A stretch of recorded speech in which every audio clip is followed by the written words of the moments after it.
देखिए, निश्चित रूप से बहुत बड़ी विडंबना है और ये पूरे एमएलए एमपी इनकी तरफ भी उंगली उठी इस मामले को लेकर। और पहले भी ऐसे मामले उठे थे एमपी लेड के अंदर, राज्यसभा के जो मेंबर है कई एमपी है, तो ये भी मैं धन्यवाद दूंगा लोकतंत्र के चौथे स्तंभ मीडिया को कि उन्होंने आवाज उठाई। और निश्चित रूप से राजस्थान के अंदर बहुत बड़ी घटना है कि भारतीय जनता पार्टी कल अपने शासनकाल के 2 साल पूरा कर रही थी और 2 साल पूरा करने के उपलक्ष्य में ये वीडियो वायरल हुआ यहाँ पे, जिस वीडियो में बीजेपी के एक विधायक की उनसद थे, वो 40% कमीशन की मांग कर रहे हैं और अपने बेटे को भी इन्वॉल्व कर रहे हैं, पैसा भी ले रहे हैं 10 लाख रुपए। ये दुर्भाग्यपूर्ण है।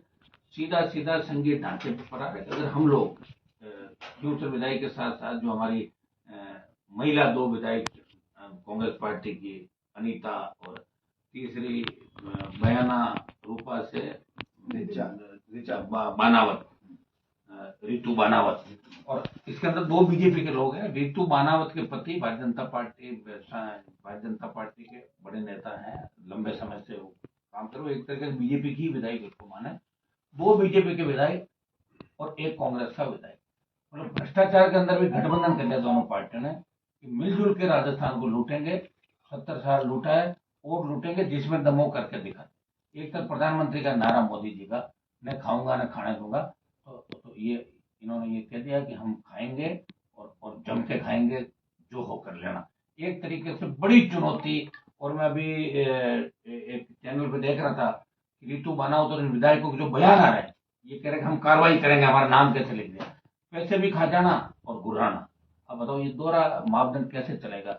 हमने मांग करी है कांग्रेस के राष्ट्रीय अध्यक्ष राहुल गांधी, जेपी नड्डा जी, अमित शाह और इधर मुख्यमंत्री भजन लाल जी से और इनके जो बीजेपी के नेता हैं कि भाई आप इसमें कार्रवाई करें, इन विधायकों के खिलाफ इनको पार्टी से निकालें। और सबसे बड़ी बात, देवनानी जी से भी हम लोगों ने बात करी कि आप इनकी सदस्यता रद्द करें, क्योंकि ये सीधा सीधा स्टिंग का मतलब ऐसी भी कार्रवाई करें चाहे स्टिंग करें, वो एक ही बात मानी जाती है। लोकतंत्र का चौथा स्तंभ है। तो प्रथम दृष्टया एफआईआर दर्ज हो, इनकी गिरफ्तारी हो और गिरफ्तारी के बाद जल्दी इस मुकदमे की सुनवाई हो, ताकि आइंदा से कोई भी चुनाव जनप्रतिनिधि ऐसी हिमाकत नहीं करे। खुला भ्रष्टाचार का खेल और ये दोनों पार्टियों के विधायकों ने जो खुल के ये खेल किया। लोकसभा चल रही है और इन्होंने निश्चित रूप से सारे नेताओं को शर्मसार किया, हमारे इलाके खींवसर को शर्मसार किया, नागौर को शर्मसार किया, जहां जहां से वो जीत गए उन सबको शर्मसार किया। और अब लोग इस बात का जवाब मांग रहे थे, इस पर कार्रवाई होनी चाहिए। तो मैं भी सरकार से मांग करता हूँ कि इनके खिलाफ कानूनी कार्रवाई हो, मुकदमा दर्ज हो और इनकी गिरफ्तारी हो, तीनों विधायकों की और जो जो इनके पति और जो पैसे लेने वाली जो टीम बताई बेटे की, गिरफ्तारी को हम लोकसभा के अंदर भी इस मामले को कल मौका मिला निश्चित रूप से उठाएंगे और मोदी जी को कहेंगे क्या मोदी जी। और अभी भजनलाल जी सुबह ही भाषण दे रहे थे कि भ्रष्टाचारियों को मैं नहीं छोड़ूंगा, तो मना कौन करे। या हो गए 3-4 तो अभी पहले पार्टी से निकालो, एफआईआर लॉन्च करो, गिरफ्तार करो इनको। और कोई भी हो, चाहे भ्रष्टाचार कोई भी करे, और जनप्रतिनिधि अगर भ्रष्टाचार करने लगे तो फिर जनता के अंदर क्या संदेश जाएगा, आप बताओ। लोग कहते हैं एमएलए साहब भी खा रहे हैं, हम भी खाएंगे, लोग ही कहेंगे इस बात को। तो जो एक खींवसर का सम्मान हमने बढ़ाया लगातार लंबे समय से, विधायक बनने के बाद ये मेरे से गए थे प्रधान जब थे, तो इस कमीशन के मुद्दे पे ही बार बार तनातनी, मैं कहता भ्रष्टाचार कम करो, बहुत बड़ी बदनामी हो रही है, लोग अपनी पार्टी को बदनाम करेंगे। हम साथ हैं, हमसे भी 20% 25% कमीशन दे रहे हैं कि मेरे पैसे खर्च हो गए, मैं कहाँ से लाऊंगा। इस तरह करके और धीरे धीरे मेघराज सिंह ने इनको 23 गुलाम पकड़ लिया। बजरी आंदोलन जो मैं मेघराज के खिलाफ करा था, तो फिर ये बीजेपी के हाथों चढ़ गया। विधायक बनने के बाद ये उनका 5वां 6ठा मामला, पूरे परिवार ने झूठा क्लेम उठा लिया, अलग अलग पिताजी का नाम, 2-2 बाप का नाम रख लिया, बेटा अलग उठा रहा है। जो किसानों का फसल बीमा क्लेम था उसको इन्होंने इसे बोल उसका उठाया, वो भी आप लोगों ने छापा। 200 करोड़ की इलीगल माइनिंग कर ली खुद की खातेदारी में और फिर तथ्यों में छेड़खानी करके और नाम भी अपने रिश्तेदारों को उसको चेंज करने का प्रयास किया है इलीगल माइनिंग की। बायोडीजल सरेआम ये लोग बेच रहे हैं, दूध का सारा ठेका खींवसर का ले लिया। एमएलए लेड में भारी भ्रष्टाचार, पंचायत समिति में भारी भ्रष्टाचार, कोई भी काम आएगा, कोई भी ठेकेदार आएगा, उसे पैसा लेना। तो भ्रष्टाचार का नंगा नाच इस विधानसभा क्षेत्र के अंदर। और मैं तो कह रहा हूँ 3 पकड़े गए जिनमें 2 बीजेपी के हैं। पूरे राजस्थान के अंदर नंगा नाच चल रहा है और बाद कांग्रेस के नेताओं को चिंता हुई। 6 घंटे अखबार 5-6 बजे आ जाता है, उसके बाद 11 साढ़े 11। लेकिन हमारी मांग रहेगी और निश्चित रूप से बहुत गलत संदेश पूरे देश के अंदर राजस्थान का गया कि राजस्थान के विधायक सांसद इस तरह भ्रष्टाचार के अंदर इन्वॉल्व है। और मैं सरकार से मांग करता हूँ कि आपराधिक मुकदमा दर्ज हो, इनकी गिरफ्तारी हो बाप बेटे की, और उधर रीतू और उनके पति की, और तीसरा जो अनीता और जिन इस 2 साल 1.5 साल के अंदर जो भी काम यहाँ पे हुए, इनकी सिफारिश जो काम हुए, इनके सारे सिफारिश लेटर सीएम को मंगाने चाहिए, देखना चाहिए कहाँ कहाँ फंड दिया, कहाँ कहाँ नहीं दिया, उन सब की भी डीएमएफटी का जो पैसा भी दिया उसके अंदर भी जांच होनी चाहिए कि एमएलए के रिकमेंड पे जो जो काम है उनमें कितना पैसा लिया गया। निश्चित रूप से बहुत बड़ा घपला घोटाला है। और इनके बाकी भी जो बायोडीजल, माइनिंग और फसल बीमा के जो मामले उनमें भी दर्ज करके इन्होंने फार्म के अंदर भी जो तथ्य छुपाए उसकी भी जांच हम करवा रहे हैं। तो निश्चित रूप से नागौर खींवसर की बदनामी है, किसान कौम की बदनामी है, और हम सब की ये बहुत बड़ी बदनामी आज इस वायरल वीडियो के बाद। मैं धन्यवाद दूंगा भास्कर के जो स्टिंग इन लोगों ने जान हथेली पर लेके, क्योंकि जो भी स्टिंग करता है तो निश्चित रूप से उसकी दुश्मनी बढ़ जाती है। और लोकतंत्र का चौथा स्तंभ मीडिया इसलिए कि जब नेता चुप हो जाते हैं, सब मिल जाते हैं, तो मीडिया कहीं न कहीं सी बात को उठाता है। तो मैं तो ये कह रहा हूँ आपको जनप्रतिनिधियों का ध्यान रखना चाहिए, अधिकारियों का भी, जो अधिकारी गड़बड़ी करता है तो उसका भी इलाज इसी तरह करना चाहिए, ताकि अपना आजकल तो सोशल मीडिया की ताकत सबसे बड़ी ताकत है। आप देखिए देश के अंदर ट्रेंडिंग में शायद 2 नंबर 1 नंबर पे मामला आ गया, तो कार्रवाई तो होगी, ये तय है कि पार्लियामेंट में भी उठेगा मामला कि भाजपा कांग्रेस ने मिलकर राजस्थान में भ्रष्टाचार किया, दोनों पार्टियां मिली हुई है, और ये सबूत इन्होंने वायरल वीडियो में दे दिया कि एमएलए लेड का पैसा भी मिलकर खारिज दोनों पार्टी। भाई साहब ये तो 40% की बात है कि 40% कमीशन ये लोग ले रहे हैं, तो इतना पैसा वसूला जा रहा है, और उसके बाद अधिकारियों को लेकर भी वीडियो में चर्चा हो रही है कि कुछ उनको देना पड़ेगा। सही है, मतलब 50% तो टोटली सुनिए मेरी बात, जैसे नागौर का एसडीएम है जिसको लगा रखा है, यहाँ कल कोई लैंड पे कब्जा कर रहे थे, मैंने फोन किया एसडीओ मौके पे गया, उसके बाद एसडीओ का खुद का एक प्लॉट है उसके बाद एसडीओ ने फोन बंद कर दिया, उसका भाई कोई तीसरा होगा, एक्शन वो होगा, तो नीचे तहसीलदार होगा, सारे अधिकारी भ्रष्टाचार में लिप्त है, और जो भ्रष्टाचार करना चाहते हैं वही नागौर आते हैं। इनका काम है कि जैसे हनुमान जी किसी के खिलाफ मामला उठाएंगे तो हम जाके कह देंगे सीएम साहब को, साहब हनुमान जी को हम कमजोर कर रहे हैं, देखो देखो हमने खींवसर सीट पे कब्जा कर लिया, हनुमान जी कमजोर, इस आड़ में भ्रष्टाचार, ये धंधा हो गया यहाँ पर, मेरे नाम से 4 बुराई करो और नागौर में भारी भ्रष्टाचार करो, ये हो गया। पब्लिक मारी जा रही है, आप देखिए पैसा ही नहीं पहुंच रहा है, इसका मतलब पब्लिक के पास कुछ भी नहीं पहुंच रहा। आप तो मेडिकल, मैं ये कह रहा हूँ, मैं दिशा की मीटिंग लेता हूँ, मैं उपस्थिति यहाँ दर्ज कराता हूँ। आप ये बताइए पूर्व सांसद जब खुद भूमाफियाओं को वो संरक्षण दे रही है, गाड़ियों में लेके घूम रही है, तो कैसे इस स्टेट का, इस जिले का क्या होगा? ये तो बाढ़ जब खेत को खाने लग जाए तो उस खेत का क्या होगा? ये निश्चित रूप से बहुत बड़ी विडम्बना है। और मैं नागौर के टीम को ठीक मानता था, लेकिन कल की घटना के बाद पता लगा वो भी यहाँ लूट खसोट करने के लिए भी बैठा है। लंबी पर्सनल की हाइट अच्छी, उसकी खाता पीता अच्छा है और कब्जे भी अच्छे कर लेता है। कल का कब्जा जो 53 नंबर में था, निश्चित रूप से उसका भी बहुत बड़ी भूमिका रही। कोई भी भूमाफिया हो, अगर कहीं भी करे तो उसका इलाज होना चाहिए। बताओ, जब हमारे नेता नांगड़े और अधिकारी इसके अंदर मिल जाएंगे तो कैसे काम चलेगा, बताओ मुझे। ये सर डीएमएफटी का जो बजट खींवसर में अलॉट हुआ 10 करोड़ रुपए का, उसमें कई जगह एजेंसी बदल दी गई और कुछ ग्राम पंचायतों को वंचित भी रख दिया। तो वो जानबूझ वो ऐसा था कि जब मैं भी बैठा था, हम ट्रस्टी हैं, एमपी ट्रस्टी है, एमपी के बाद एमएलए ट्रस्टी हैं, तो डीएमएफटी के अंदर ज्यादातर तो अधिकारियों ने दिया, इनको नॉलेज भी नहीं एमएलए साहब को। और फिर जो इन्होंने अपने सेटिंग इन्होंने कर रखी थी, उन पंचायतों को नाम लिख दिया। कुछ पंचायत हैं जहाँ इनको वोट कम मिला तो उसके अंदर पीछे जाके 7-8 की एजेंसियां बदलवाती। वो मैंने कलेक्टर को कहा भाई आप ऐसे क्या करो, अंदर तो अपनी बात दूसरी हुई थी और आप पीछे से करो। कलेक्टर ने हाँ भरी है, दूसरी मीटिंग करो, एजेंसियां ग्राम पंचायतों को। हम चाहते हैं ग्राम पंचायत के माध्यम से काम हो, ताकि ज्यादा से ज्यादा काम में पारदर्शिता और सही काम हो। सर इस मामले में अभी सुबह सीएमओ ने रिपोर्ट मांगी है, तो सर आपको क्या लगता है? भाई मैं तो सीएम पे तो भरोसा मेरा तो है, क्योंकि सीएम मैच्योर ही नहीं तो क्या हम कैसे उम्मीद करें सीएम पे, बताओ। ये तो कोई सीएम हटे जब भी राजस्थान का भला हो सकता है। अब हमारा मकसद कोई सीएम सर विधायक और ये विधायक नहीं, ये तो चलो भ्रष्टाचार में पकड़े गए, इसलिए हमें इन बातों का जवाब हमें देना पड़ रहा है। जवाब नहीं देंगे लोग कहते जवाब ही नहीं दिया। बाकी हमारा नहीं तो कोई इनसे फर्क पड़ना, सीएम कार्रवाई करे तो अच्छा, नहीं करे तो अच्छा। हमारा काम जनता को जागरूक करना, और लोकसभा का अंदर इस बात को उठाएंगे। आवश्यकता पड़े तो प्रधानमंत्री से भी मिलने का समय मांगेंगे इस विधायक के और इन दोनों विधायकों के कारनामों के खिलाफ, और जो जो नेता भ्रष्टाचार के अंदर इन्वॉल्व है उनके खिलाफ।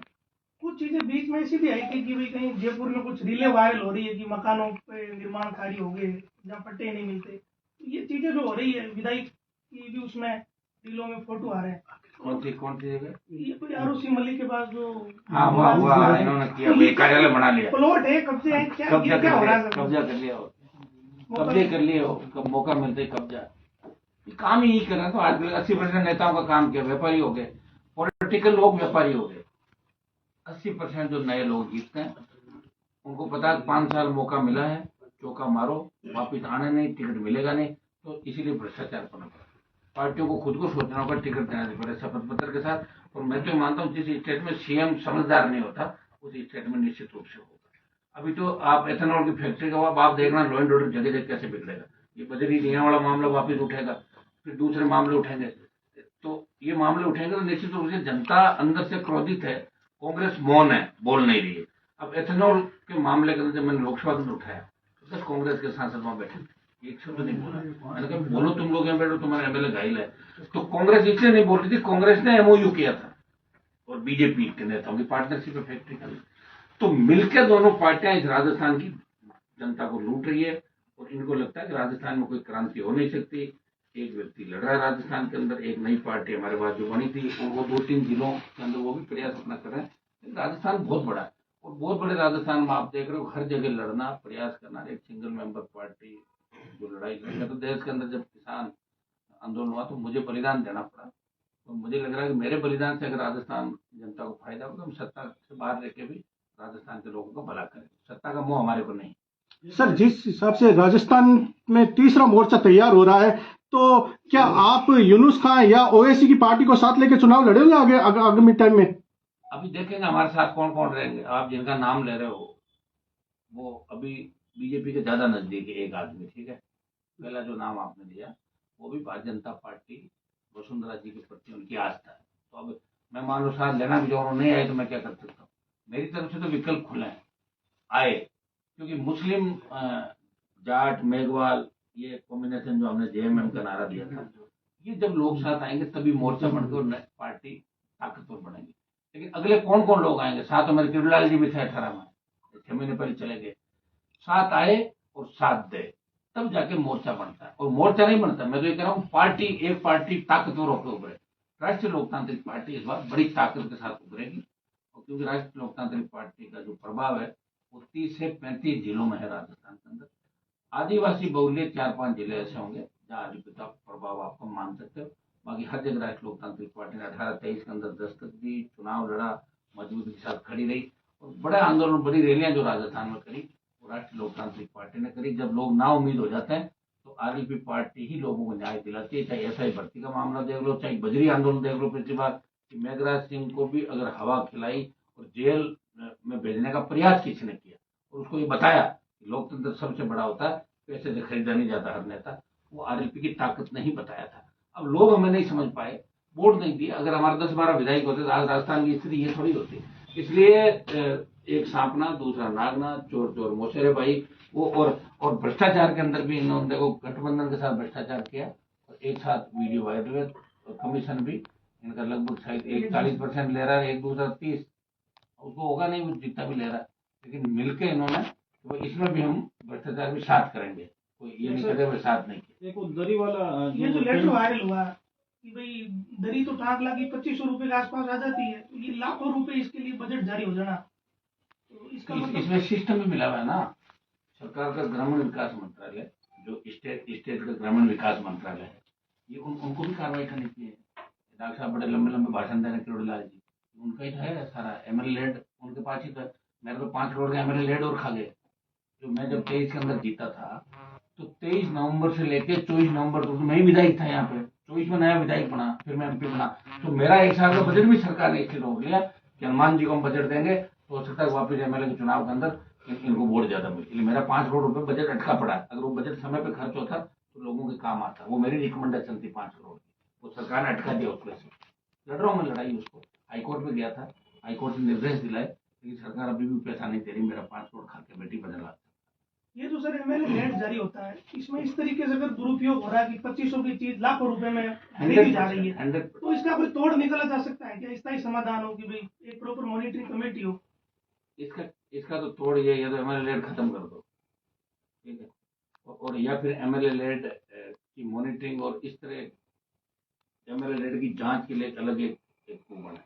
एमएलए रेड में अगर एमएलए कोई गलत रिकमेंडेशन करता है तो ये उन अधिकारियों की जिम्मेदारी जो नीचे बैठे वो भी बराबर के वो बनेंगे मुलजिम। जिस बार बार इसमें सीओ का नाम आ रहा है तो सीओ जो भी है इसका मतलब जो सीओ है वो भी उपचार होगा दरी के लिए, जहाँ सीओ थे तो बात तो वहीं से आई है ना, उन पर भी कार्रवाई होनी चाहिए। इस मामले को भ्रष्टाचार निरोधक ब्यूरो को आज ही सीएम को देना चाहिए अगर उनकी बात में दम है तो। वैसे सीएम की बात में दम नहीं, मैं नहीं मानता। एक तरीके से सीएम को तो लोग मजाक मानते हैं, नहीं मानते सीएम को, स्कूलों में मानते जिन नहीं। चीजों की जरूरत है नहीं जरूरतें पैदा करके दी जा रही जबरदस्ती की और जो स्कूलें गिर रही है उनको ठीक नहीं करो, जो बच्चे खत्म हो गए उनको पैसे अंदर एक एक बकरी दे रहे हो आप झालावाड़ के अंदर। जो सीएम को कम से कम 50 लाख 1 करोड़ रुपया देना चाहिए, वसुंधरा जी का इलाका था, वो मामले को लोकसभा के अंदर हमने उठाया, बड़े आंदोलन चले। हमारे बच्चों को बैठने की जगह नहीं, बच्चे जान गंवा रहे, वहां नहीं दे रहे, दरी पट्टियों के लिए भ्रष्टाचार आप कर रहे हो, अधिकारी इन्वॉल्व है और नेता इस तरह भ्रष्टाचार कर रहे हैं।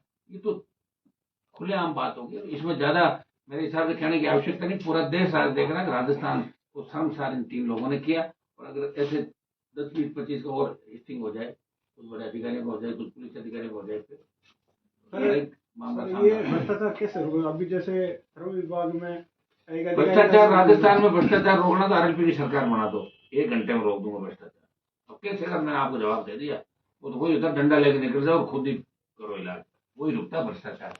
मजराल जी को पता ही नहीं कौन सा फंड कहाँ जाता है, इनको तो खुद लिख के भाषण देते हैं, पढ़ देते हैं, गलत पढ़ देते, लिखा हुआ ही गलत पढ़ देते, कहाँ से भ्रष्टाचारी रोके हैं?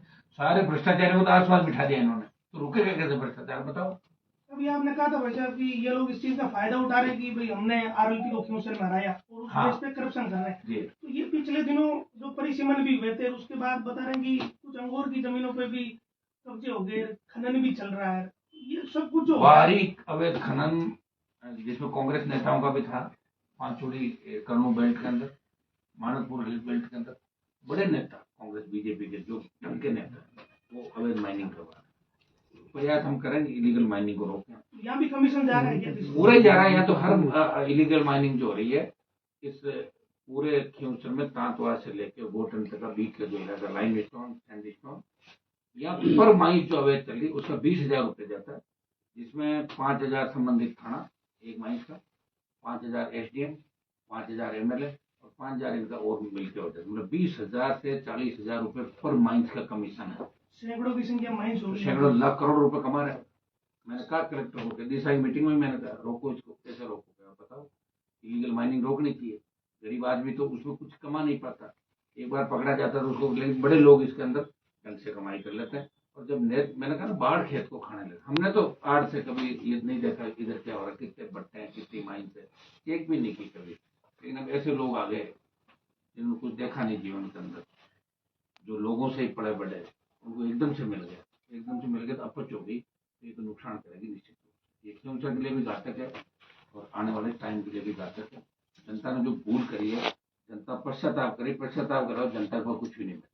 उन्होंने भाषण में कहा था कि अगर ऐसा काम करे तो सांप गोई रोकाई जाए। हाँ कर, तो लेकिन क्या बात परेशान वही हो है। जाएगा तो पता क्या चलता है, एक तरीके से खुद ही इस व्यक्ति को आगे आके कि भाई मेरी गंभीर चूक हुई है और मैं अभी छोटा, तो फिर भी थोड़ी बात रह सकती। इस्तीफा दे देना चाहिए। हाँ, देना क्या दिक्कत है यार, देना ही चाहिए इस्तीफा। मैंने थोड़ी ना सत्ता एनडीए ये करा, मैं तो हनुमान जी को हरा कर हनुमान जी से बड़ा हूँ, ये करना चाहिए। वैसे हराया मुझे नहीं, मैंने हरा दिया था इसको, मैंने झूठा छोड़ा था वापिस उपचुनाव, ये मेरा झूठा छोड़ा हुआ खाया था इसका। और दिन चुनाव में मैं ही जीता था, 23 के चुनाव में क्यों सबसे आरएलपी की जीत हुई थी। मेरा मन हो गया मैं एमपी का लड़ूं किधर, तो दे दिया इसको, सब लोग मिल गए, कांग्रेस भी मिल गई, मौका लग गया। तो बार बार कह रहा हनुमान जी को हरा दिया, मेरे को नहीं हराया। 4 साल के लिए बनाया मैंने, 5 ही नहीं बनाया, 4 में भी 1 साल के अंदर क्या कोराम मचा दिया देख लो आप। माइनिंग से लेके बायोडीजल से लेके डोडा पोस्ट से लेके सारा परिवार मुकदमा होंगे, 15 मुकदमे कम से कम परिवार के छोटे मोटे बच्चों पर। तो टोटल जो इलीगल काम है सारे इसके रिश्तेदार धूम धड़ाके से कर रहे हैं, और किस बात के लिए करें, हनुमान जी के खिलाफ है। और भजन लाल जी इस बात को समझते नहीं, कुछ लोग कह देते हैं, कुछ लोग जो पहले कांग्रेस के साथ डोलते थे भाई इनके साथ डोलने लगे। सर ये छूट किसने दे रखी कि भाई हनुमान जी को हरा दिया तो फिर ये छूट मिल गई क्या इस बात छूट सबकी, क्योंकि हनुमान जी सही बात कहते हैं ना, पकड़ में नहीं आता। मैं अगर मैं ऐसा कोई काम कर देता तो मुझे थोड़ी छोड़ती सरकार। मेरा तो 2 लाख रुपए लगे बिजली का जो बिल था, पैसा दिया हुआ, कनेक्शन जब काट दिया इन्होंने, जब मैं डीबी से जीत गया तो भी रिव्यू लगा रहे हैं कि डीबी में गलत फैसला हुआ था, वापस करो उसको। तो सरकार जितनी हड़केपन पे आ गई, सारी पंचायतों को मैंने तो कहा नहीं किस तरह तोड़ मरोड़ कर, उससे क्या फर्क पड़ता है? क्या फर्क पड़ेगा बताओ मुझे। आज ये बाहर सरपंच बैठे हैं इतने सारे, आराम से बैठ के बात कर लेते हैं इनसे। जब पहले कमिटमेंट हो गया था तो नागौर पंचायत समिति में इस तरह अलायक से बालाजी को ले गए। इन लोगों से बात तो करते हैं एक बार। कहाँ बालाजी तो नोखा के पास है, अलायक मिड है, या इनको बैठा के सहमति बनवा लेते, कोई न कोई बात रखवा देते। अभी सारे लोग आंदोलन करेंगे, बता रहे सरकार की प्रस्ताव बढ़ा है, कहीं भेजा पता नहीं, फिर कैसे बालाजी बन गई। 100%। और जिन्होंने भी बनवाई उनको भी इतना शायद ये नहीं होगा कि बालाजी के 3 किलोमीटर बाद तो नोखा चालू हो जाता। तो ये तो बहुत बड़ी विडंबना, और सुनने वाला कोई नहीं। किसको क्या कांग्रेस के लोग अपना, अब बताओ जब कांग्रेस का प्रदेश देख की कह रहा है पकड़ो बड़े मगरमच्छ, तुरंत ही दे रहा है ना, तो पकड़ लो। पकड़ना किसको, सब पता बीजेपी को। सर एक मेरा सवाल है, जैसे रेवंत राव डांगा कई टाइम में आपकी ही पार्टी का था, और क्या आपकी पार्टी से ऐसे ही कार्यकर्ता आगामी टाइम में किसी दूसरे में जाकर ऐसा काम करेंगे तो आपकी पार्टी की बदनामी नहीं होगी? ना, ऐसे तो मेरी बात सुनो। ये भजनलाल जी भी पहले क्या करते थे, आपको पता, सीएम बन गए। ये आगे का क्या है, पीछे का क्या? अपना हाथ तोड़ी बच्चा पैदा होता है, माँ बाप के सामने हो जाता 25 साल बाद, उसका इलाज है क्या किसी के बाद कि आगे क्या होगा? किसी ने सोचा क्या कोरोना आएगा, आगे ना मर गए लोग। मैं ये कह रहा हूँ, मेरे यहाँ ट्रेनिंग ईमानदारी की, मेरे यहाँ जब तक था तो मैं रोज इसको डांट डपट करता था, भ्रष्टाचार मैंने नहीं करने दिया इसको। जैसे ही मुझे छोड़ के गए लोगों ने पकड़ लिया, अगला लूट खसोट कर ही रहा है, यहाँ कोई रोकने वाला नहीं है। आगे पीछे का क्या पता, मैं मेरी गारंटी ले सकता हूँ। मैं क्या कह रहा हूँ, मेरी जवाबदारी, मैं हर चीज के लिए मैं जिम्मेदार हूँ कि मैं ईमानदारी के साथ इस देश की, इस प्रदेश की, देश की क्षेत्र की सेवा करूंगा। अब साथ वाले का क्या पता भाई, साथ वाला क्या कर जाएगा। और मेरी पार्टी का आदमी अगर कोई काम करता तो अभी तो तुम्हें निकाल देता 15 मिनट का, रोकता थोड़ी उसको। और सर अब इस मामले में कोई ठोस कार्रवाई या सरकार बड़ा मांग कर ली ना हमने, आपराधिक कृत्य बनता है, मुकदमा दर्ज करें। और हाईकोर्ट भी इसके अंदर अखबार की न्यूज के आधार पर हाईकोर्ट संज्ञान लेके गिरफ्तारी का आदेश देते। हम लोग प्रयास करेंगे और राष्ट्रीय लोकतांत्रिक पार्टी आवश्यकता पड़कर लोकसभा में इस बात को उठाएंगे, राज्य पे आंदोलन भी करेगी। इन भ्रष्टाचार के खिलाफ ढंग से वो ताकत के साथ लड़ाई पकड़े। लेकिन जिस व्यक्ति को भ्रष्टाचार विभाग के डीजी की जिम्मेदारी थी, मुझे नहीं लगता कि वो आदमी कुछ करेगा, क्योंकि सारी टीम जो डीजी के आसपास लगी है वो लोग थे जब गहलोत की सरकार गिरी थी, उस समय फोन टैप करे हम लोगों। मुझे नहीं लगता कि कोई कार्रवाई की इंटरेस्टेड होंगे। ये तो भजनलाल क्या करेगा, अब इनका तो अभी हालत ये है बीजेपी के अंदर कि बीजेपी के अंदर किसी आदमी का कोई कमिटमेंट हो जाता है तो गारंटर कोई नहीं कि उस बात पे सहमति भी होती नहीं है, उसी पे लड़ते रहते हैं। सर कोई कुछ करेगा ही नहीं तो फिर होगा क्या इस मामले में? होगा 28 में सब लोग मिलकर दोनों पार्टियों को चेंज करेंगे और क्या होगा, यही होगा। फिर क्रांति होगी, सड़कों पर आएंगे लोग, लॉ एंड ऑर्डर बिगड़ेगा और क्या होगा, वही होगा लास्ट में। देश आजाद नहीं हुआ जब कैसे हुआ था, बाद में हुआ था ना आजाद, वही होना पड़ेगा, लोगों को बलिदान देना पड़ेगा भाई। यहाँ भी राजस्थान की धरती शायद कोई बलिदान मांग रही होगी किसी ने, हमने तो दे दिया बलिदान, 20 साल से लड़ी रहे सड़कों पर। सर 2023 का मुआवजा अभी तक नहीं आया कई किसानों के, तो इसके पीछे क्या कुछ कहना चाहूँ? देखिए दिल्ली से मुआवजा नहीं आया, इसका हम प्रयास करेंगे सब किसानों को समय पर मुआवजा मिले। तंत्र में इतना भ्रष्टाचार हो गया कि मुआवजे के लिए भी अलग अलग एजेंट तैयार हो गए। श्रम विभाग की अभी जो बात इन्होंने रामजी उठाई थी, श्रम विभाग के अंदर किस तरह का भारी भ्रष्टाचार है, यहाँ के जिले का चार्ज किसी के पास है, कहीं का किसी के पास है, पहले दलाल सब जगह छोड़ दी। अब इस भ्रष्टाचार का एक इलाज है कि ऊपर से आपकी मॉनिटरिंग मजबूत हो और आपके कलेक्टर एसपी 40-41 लोग नए ईमानदार लगे, उनको शपथ दिलाई जाए कि तुम अपने अपने जिले के अंदर ईमानदारी से 2 साल काम करो। पहले ये करोगे आप 1 साल ईमानदारी से करोगे, ठीक हो, फिर 2 साल, क्योंकि लोगों को मोटिवेशन देना पड़ता है। कहाँ करेगा इस सरकार के अंदर, जवाहर मैडम से लेके कन्हैयालाल से लेके जोगाराम जमीनों का धंधा कर रहा है, के को आप देख लो, आपके 2-3-4 मंत्री और आगे जिनके रोज नाम आ रहे हैं, अब एमएलए इस तरह कर रहे हैं, कौन करेगा इस सरकार के अंदर? मुझे बताओ। दिल्ली वालों को राजस्थान को पटक दिया, हमें जरूरत नहीं, अभी 28 में चुनाव है, 26 के लास्ट में देखेंगे। 1 साल तो राजस्थान की जनता की जो बर्बादी हो रही है, जिस तरह पेपर लीक हो रहे हैं, जिस तरह आरपीएससी के पुनर्गठन को लेके, एसआई भर्ती को लेके वापिस जनता अपील कर दी कि एसआई भर्ती सही है, तो सरकार की कथनी करने का अंतर है। और निश्चित रूप से राजस्थान में एक नई क्रांति की आवश्यकता, और जल्दी आरएलपी पार्टी इन सब मुद्दों को लेकर राजस्थान में बड़ा आंदोलन करने की तैयारी कर रही है। सर एक सवाल हो है कि ये एमएलए के लिए तो बहुत छोटी सी चीज होती है एमएलए लैंड का मसला, इसका मतलब सर बड़े उद्योगपति तो प्रदेश की नीति निर्माण को भी वही प्रभावित करते कर रहे हैं, होंगे। नीति निर्माण तक ही वही जब करता ये है। लोग 40% बहुत भाई हमारे छोटी बात जेके, नहीं है। देखिए जेके सीमेंट फैक्ट्री आई थी सबसे पहले, तो उस समय नाथुराम जी मिर्जा बड़े नेता थे यहाँ के, और उनके भतीजे रिचपाल मिर्जा और इन लोगों ने जेके में सारा ट्रांसपोर्ट का काम ले लिया, और 30 साल तक जेके के गुलाम बन के रोज के 2 लाख रुपए इनके घर आते थे बैठे डेली के, और वहाँ लड़ाई झगड़े करा के वहाँ आदमी मरवा दिए। जेके एक इन्होंने कब्जा कर लिया।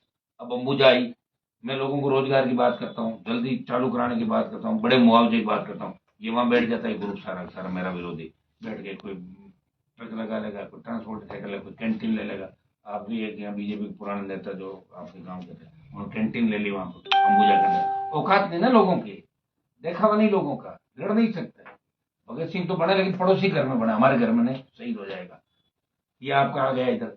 तो जब आपके पॉलिटिकल लीडर और समाज को नेतृत्व देने वाले लोग जब उनकी सेठों के मुनीम बन जाएंगे, तो फिर जनता का क्या होगा, तो आप खुद बता सकते हैं। राजस्थान में क्या, जनता की हित की नीतियां नहीं सुनिए मेरी बात, राजस्थान आप देश के अंदर देखें, प्रदेश के अंदर देखें, जितने भी एक्सप्रेस वे बन रहे हैं, चाहे मुंबई दिल्ली एक्सप्रेस वे, 80 रुपए जमीनें खरीद ली किसानों। डीएलसी हमारी बहुत कम है, लोग जानते नहीं डीएलसी के बारे में। भारतमाला, कितनी जमीन भारतमाला में ले ली, इसका जितना उपयोग होना चाहिए नहीं, भारतमाला में कितने एक्सीडेंट हो रहे हैं। और पंजाब हरियाणा जो मुआवजा दे रहा है उससे 25% अपन नहीं दे रहे। जमीन तो आप ले रहे हो किसान की, मुआवजा क्या दे रहे हो भाई? ये सीमेंट कंपनियां जो आ रही है ये दे रही 5 लाख 7 लाख 8 लाख रुपए, और बाजार दर है 25 लाख रुपए। अब रेलवे की जो लाइन आ रही है मेड़ता के अंदर 30 लाख रुपए बाजार भाव है, और आप दे रहे हो 5 लाख रुपए बीघा। आने देंगे उनको, रोकेंगे, प्रयास करेंगे। लेकिन एक व्यक्ति लड़ रहा है, उसके खिलाफ सैकड़ों चोर लुच्चे एक जगह बैठ जाते हैं, कितनी लड़ाई लड़ेगा बताओ? हमारा पूरा क्षेत्र है राजस्थान, इनको तो एक गांव एक क्षेत्र में जाना है, सुबह शाम निकल पड़ते हैं लोग सारे। एक सरकार के 2 साल से क्या रहे हैं? 2 साल में तो कुछ हुआ ही नहीं ना सरकार में। ये तो रेवंत राम और आगे ना ऋतु 2 साल बाद ये निकला है विकास, देखा नहीं आपने? ये 2 साल बाधित हुआ है। 2 साल में कोई नई नौकरियां नहीं लगी। आरपीएससी पुनर्गठन एसआई भर्ती रद्द का मामला जस का तस पड़ा है। लॉ एंड ऑर्डर खत्म हो गया। किसानों पे एथेनॉल को लेकर टीबी में जो लाठीचार्ज हुआ, गोलियां चल रही है, आदिवासियों को जिस तरह पीटा जा रहा है, पुलिस अधिकारियों के जो वीडियो वायरल हो रहे हैं गाली विरोध करते हुए, लाते मारते हुए, रेप की घटनाएं जो बढ़ रही है, महिला अत्याचार हो रहा है, और सीएम का हर पल बयान बदलता रहता है। मुझे तो पता ही नहीं, मैं तो सीएम की बात को सुनता भी नहीं कि कोई ना कोई इस तरह की बात कहता है और अपनी बात पे रहता नहीं, वो बिल्कुल नहीं रहता। सर एक सवाल मेरा है कि आप जनता की बात करते हो, तो जिस हिसाब से अभी एसआईआर हो रहा है और बिहार में भी चुनाव वोटों को काटा गया है, तो राजस्थान में एसआईआर हो रहा है, तो हमारे साथ में कुछ, हमारी जनता के साथ में कुछ ऐसा होगा तो आप क्या करेंगे? आपने एसआईआर में मेरा भाषण सुन लिया था लोकसभा में? जी, समय कम मिला, अच्छा मैंने बात रखी वहां पे, और निश्चित रूप से आप चिंता नहीं करें, हमारे लोग खड़े। अगर किसी का डबल नाम है और कोई मतलब किसी की मौत होगी, अभी भी नाम चल रहा है, तो उसमें तो कटेगा नाम, उसमें हम भी साथ हैं। लेकिन गलत तरीके से टारगेट करके अगर एससी एसटी ओबीसी मुस्लिम किसी को काटने का प्रयास करे तो कतई नहीं काटने देंगे। हमारे बीएलए भी नियुक्त हो गए, और बूथ एजेंट हर जगह BLA 2 BLA 1 मिलकर और एक एक नाम की पूरा वेरीफाई। सर आखिरी सवाल है, भगत सिंह से याद आ गया कि नरेश मीणा ने भी एक तीसरा मोर्चा खड़ा किया है भगत सिंह के नाम से, क्या उसको लेकर क्या कहेंगे? क्या मानते हैं, कितना साथ देना चाहिए आपके, कितना दूर इसको? सब वक्त में सब ठीक होगा। ठीक है, थैंक यू सर।